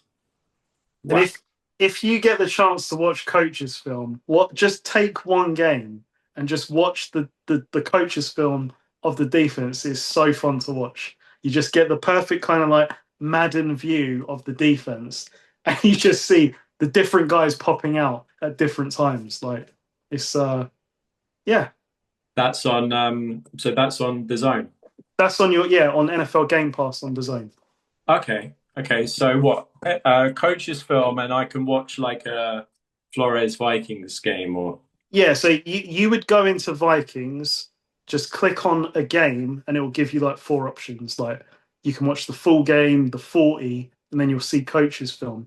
And that's the one that will take you through the different... They show each play in 2 angles. One from like the sky view, and then one from that kind of like Madden style view from behind. So it's when you look at that, it's very close up. It's very telling for a lot of things that, you can see. Yeah, I was doing that. I was experimenting, not so much with that, but with different ways of watching games last year. So with certain teams, I was just watching the line of scrimmage, and then, or I just focus on like the receivers and the secondary and only watch that, because we have a habit. I mean, we as humans of NFL fans have a habit of just watching where the ball is. So there's so much that happens before the ball gets to the spot, and it's what happens before that and during that. Why is that guy open? Why are they killing them in the run game? It's because of offensive line play, and so many games are won in the trenches. Coach's film is perfect for this. If you want to get a really good view of that sort of stuff, I would recommend it. Yeah, like the Houston Texans and their offensive line, and yeah. I might just watch a Raiders game. I want to watch a Raiders game and just look at their offensive setup on every play and see what happens. Because with last thing on Flores, so I love how aggressive he is, and the stats did really interest me when I saw, but it confirmed to me why I'm a little bit more optimistic this year about the Steelers, because we're getting a slightly more aggressive defensive coordinator from the years of Mike Tomlin, who's a good defensive coach, but it was always the same kind of looks, and it wasn't as aggressive as it should be. And Flores just confirmed to me the most aggressive coordinator in the league has had the most success. Mm-hmm. And it's not based on, and it's purely based on deception. It's purely based on, we're going to show you the same thing, but you don't know what we're doing. Don't show your hand, you know? And I'm telling you, it was only 2 years ago that the 49ers went to Minnesota. And you're just like, as a fan, you're just infuriated watching it. You're like, we can't get anything going. Like, we're in hell every play. You know, even when we're trying to, and you know my pet peeve when you play the Vikings, don't throw screens, because Van Ginkel's he's literally on it all the time. But Purdy throws two, and he should have had a pick six on one of them, but he was on both of them. I'm like, he's looking for it every play. He has to be. So, Flores, he is a really good coach. His units will be well coached, well organized, know exactly their roles in a very complicated scheme, I think. Yeah, I think just anything where, like you said with Cliff Kingsbury, like he's different, but eventually the rest of the league catches up to it. Like so much of the league, we're joking about Blau coming in as the offensive coordinator. Oh yeah, he's running the Shanahan thing. Okay, same as like, I don't know, 20 something teams in the league. Yeah, but Flores is an outlier because he's different to the rest of the cover three and like zone coverage kind of teams. Like the Vikings just do it differently, and the results and imagine, you can beat up on Purdy, but imagine you're Purdy lining up against that defense. Like, it was the same look. It's the same look every single play. But last time that guy came, and then last time everybody came, and then this time when they come in again, and no, they're not coming, or you just don't know. Yeah. And your guys, like, your coaches can't help you because it's the same look because they don't give any tells. You're just, at that point, you're just suffocated. You're just, you're trying everything in your playbook, and we couldn't find an answer. That's the way it felt when I was watching it. I was like, we're just not finding the answers here. And then you get late in the game and you have one drive that gives you a bit of hope. But yeah, it's tough. Let's see. I mean, if this disciple of his defense can implement, even something a little bit like that in Washington, they're going to be a lot better than they were last year defensively. Yeah, and I think Flores is like that kind of character that would help him along the way, would be on the end of the phone and would want his guy to do well. Because I think Flores, to me at least, seems like the kind of guy to like stick two fingers up to the NFL and be like, no, this is my guy. I'm going to like look after my guy. My regret with Flores was that he was in the building in Pittsburgh as a linebackers coach, I believe it was, after the Dolphins thing, and not that we let him go, but then he went on to be a DC. And I remember at the time, like loads of Steelers fans were saying, "We've got our defensive coordinator in house. Like we've got our guy. Like he is so much better than our current defensive coordinator. Like what the hell are we talking about?" Imagine if that path had followed, because if the Steelers had said, you know what, we're going to go, we can't pass on Brian Flores at DC, he might have ended up being in the running for, I'm not saying, I think the jury's out on how good of a head coach he is, but he might have even been in that running. Yeah, I think that only one of them could exist, Tomlin, because Flores and Tomlin could coexist as defensive minds. If they could, it would be incredible. But Tomlin wanted, and I don't care what officially he says, Tomlin had a load of control over that defense for years and years and years, even though it wasn't officially his. Like Bieniemy or Nagy, the puppet OC in Kansas City, whoever the DC in Pittsburgh was, let's be real. Tomlin was coaching the defense. Yeah. Tomlin was heavily involved. So would Flores be okay with that? No. I don't know. So that's what I mean. It would have led to probably Tomlin's departure earlier if Flores were to stay. Yeah. So Flores in the building would be a threat to Tomlin. Yeah. Understand. But we did him a solid because he was, after the Dolphins thing, He's banished. Yeah. Yeah, he was a controversial character, and at least I don't think we helped it. I think we did help him in some way, kind of take the heat off, and then he could, go back. But I don't think he's going to be a head coach, which is a shame because he was a guy who oh fuck this, I don't want to tank, and he called out the owner for trying to bribe him into tanking. And the owner's trying to make it was a joke. Yeah, come on now. Yeah. So he's got integrity. But he's the bad guy. He's painted out to be the bad guy. So you're right. I'm glad that the Steelers gave him that shot, and now he's back where he belongs. And the Vikings must be loving it. They're like, we've got 2 head coaches. Yeah. Well, the Vikings had terrible quarterback play last year and had a winning record. Yeah. Terrible quarterback play. Let's be honest. Yeah. O'Connell's had a lot of bad luck at quarterback. Yeah. But, yeah. Well, just on the Commanders, I mean, you look at just to summarize what they've done on defense. Charles Omenihu, I liked him as a role player.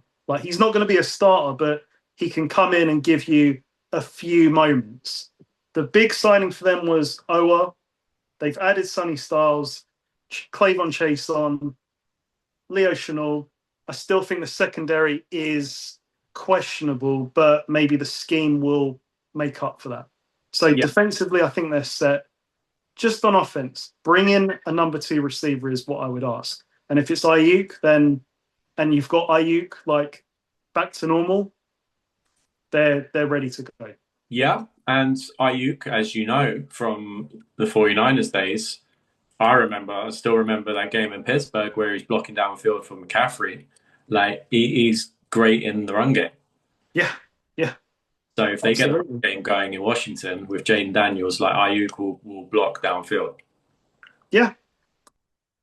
Do you want to take me through the win-loss with this team? Okay. Because I'm intrigued now just to see what their schedule looks like. Because they finished 3rd. Okay, so they've got a 3rd place schedule. Okay, this is a tough start. Okay. I hope Jayden Daniels is healthy. My sound just kind of dropped a little bit. I think it's my connection. Okay, we start the season at Philadelphia. Wow. Week 1, but no. Eagles, so that's a loss.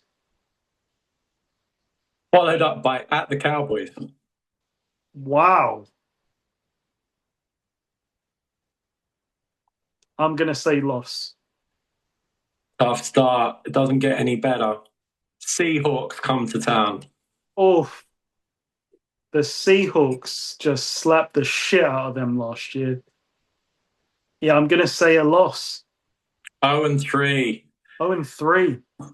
The Colts come to Washington. They win that one. Okay, we're off and running. And now that it gets better, the Giants come to town. Ooh. Division game. I'm going to say win. Okay, we're off. Cross country at San Francisco. This could be a Brandon Ayuk revenge type of game. Yeah. Oh, yeah. Oh, he's definitely signing for the Commanders now. He knows that's on the schedule. I say loss. Okay, so we're 2-4 heading into the bye week. So week 7 bye. Come out of the bye. We've got revenge game. Home for Philadelphia.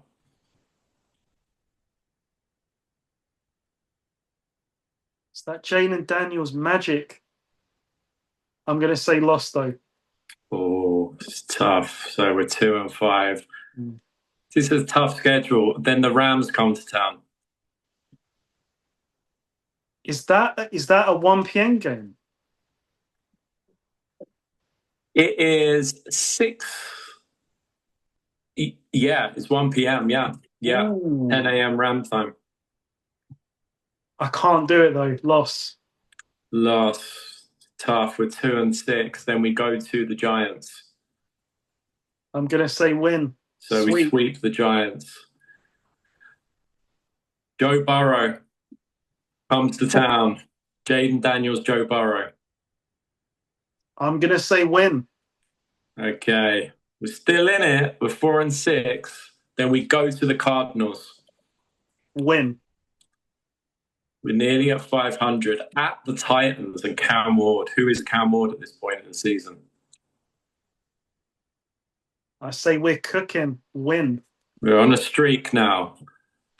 Home for the Texans. Ooh. Tunsil revenge game. Who is CJ Stroud at this point? Yeah. I'm going to say loss. Loss. Okay. Home for Atlanta.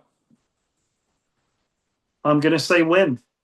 Right. And then Brian Flores against his pupil. They go to the Vikings.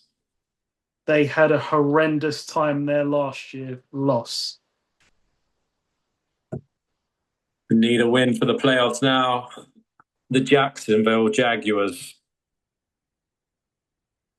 Again, a team that could yo-yo. I say win. Okay. And then I think it all comes down to this. Home for the Cowboys. Always seems to be Cowboys week 17, now week 18. Wow. I'll say win. Okay, so we're 9-8. Could be good enough. 9-8, yeah. Could be good enough. And at one point we were, 2-6. That is a brutal. So your first projection half. is we're hot coming in. We're 7-2 off 2-6 start coming into the playoffs. And if potentially the in, playoffs, I say it's not a guarantee at 9-8 you make the playoffs, but that start at Eagles, at Cowboys, Seahawks, you had them 0-3. I would maybe 1-2. I mean, if they come out Jayden Daniels is just a wild card. Jayden Daniels could go to. I think it's tough to beat the Eagles, but he could go to Dallas and beat the Cowboys.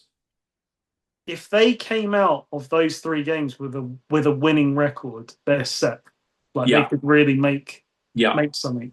But if worst case scenario they're 0-3, if they sneak in on a run, that becomes a dangerous team. Yeah, even coming out of the bye, either side of the bye, at 49ers, home for the Eagles, home for the Rams. Tough schedule they've got. It really is. Yeah. So, yeah, there's not really any gimme games. Obviously, they've got the Giants twice, but they could split. They tend to split. So I was giving them that one. Yeah, we'll see. Okay. So I think I have maybe influenced you in some kind of way because I don't know that for sure, but I think you were because you've got them 9-8, and in context, Vegas has them 7 wins.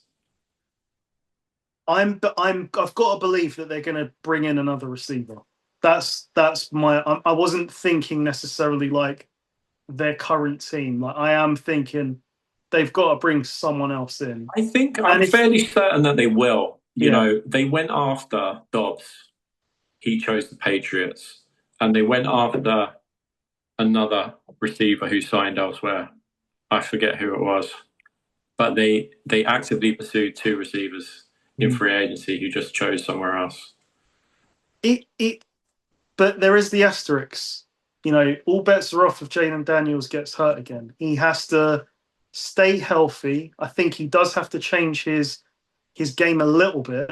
Give yourself up a bit earlier. Don't take the hits, because the offensive line wasn't great last year. He was getting sacked 2 or 3 times a game, and that was a short amount of games that he played, and he was still racking up, I think, maybe 20 sacks. So, yeah, new scheme. We'll see if there's an improvement. Jayden Daniels has to stay healthy, though. He has to, like I said, change his game just a little bit. Absolutely. But yeah, 9-8. Interesting. Okay. Higher than I thought. So I thought, yeah, we would round out, as always, Paul, with a draft. Defense wins championship draft. So we're going to build all-time Super Bowl winning defenses. You get one D tackle, one edge, so defensive end or outside linebacker, your choice. One middle linebacker, one corner, one safety, and you get a defensive coordinator.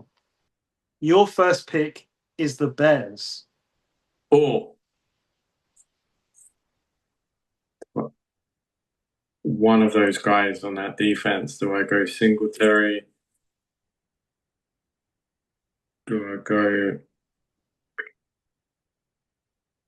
go Buddy Allen? Yeah, I think I'll go Buddy Allen, like the DC of that Bears team, that Super Bowl winning Bears team, but it was close with Singletary, the MLB. Yep. But I'll take the coordinator. Okay. I've got the Bills, so I will take Bruce Smith.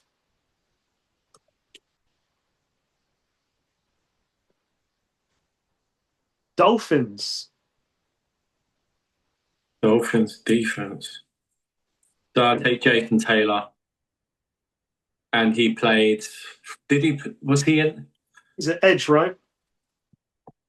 Well, that's the thing. He played in like a 4-man front. So is he an edge? Yeah. He's not. He's an end. So I think that's an end. Yeah. He's not. That's why I said edge, because I was like, could be an outside linebacker, could be a defensive end, depending on the scheme. Yeah, he's an edge. Okay. Whoa. Okay. Cowboys. Give me prime time. Yeah.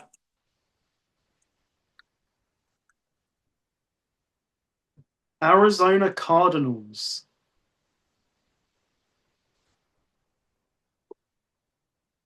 So, I mean, JJ played there.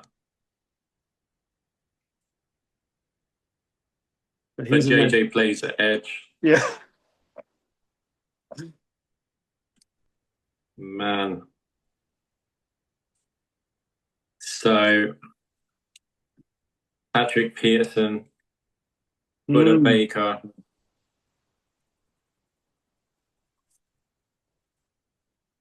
Defensive tackle, can't think of any superstar. JJ wasn't a superstar. Oh, you're obviously still JJ, but not at the Cardinals. So I'll take Pat Peterson at corner. Yep. Okay. Carolina Panthers. Give me Luke Kuechly. Yeah, you got to do it.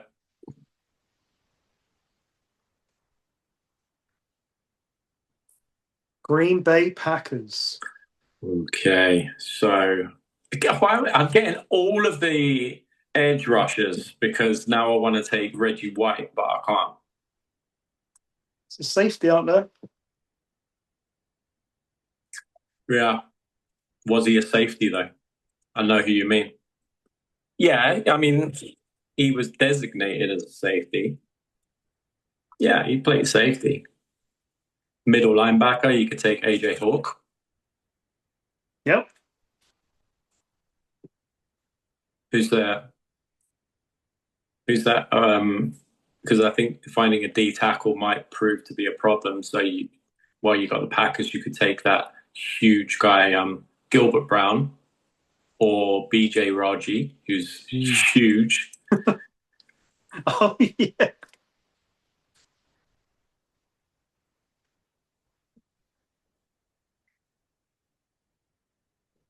Yeah, I mean, I have to take Charles Woodson because he's the Hall of Famer. Yep, agreed. I've got the Steelers, so Lots of different ways you can go. I'm gonna go the way that you just said. I think D tackle is gonna be tough to find. So give me Mean Joe Green.